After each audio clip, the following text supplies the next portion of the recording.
በሰሙኑ አባታችን አባ ገብረ ማርያም ያደርጉት ነገር አለ። ስላሴ ጾታ አላቸው የላቸውም? ያገር ያለ መብረቅ ማለመምጣቱ ይሄ ማለት በምስጢረ ስላሴ ዙሪያ ላይ ህጸጽ የትምህርት ህጸጽ ተሰምቶ ነበረ። በዛ ላይ ህዝቡ ጮኸ። አትጮህ አይባልም። ህጸጽ ከታየ ግድ መጮህ ይኖራል። ምክንያቱም እንደ ቀድሞ አይደለም። ቀድሞ የሆነ ሰው አንድ ቦታ ላይ ነው ስህተት የሚፈጽመው። እዛ ቦታ ያሉ አካባቢ ያሉ ሰዎች ናቸው ይዘው የሚያርሙት የነበረው።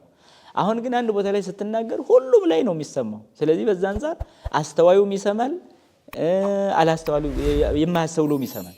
ሁሉም ስለሚሰማ በሁሉም ተሳተህ ትቀመጣል። ከዛ በኋላ ሁሉ ይጮሃል። በስርዓት እንገስጻቸው፣ እስኪ እንጠይቃቸው፣ ምን ለማለት ነው? እንዲህ ሁኑ፣ እንዲህ አድርጉ ለማለት ራሱ ቦታና ጊዜ የማያሰጥ ዘመን ነው አሁን። ካፌ የሚወጣው ሁሉም ላይ ስለሚደርስ ማለት ነው። ስለዚህ ጉባኤ ተሰርቶ ቁጭ ብሎ የሚወያዩበት ዘመን አይደለም። እንደምታዩት ማዋከብ ላይ ብቻ ትኩረት ያደርጋል።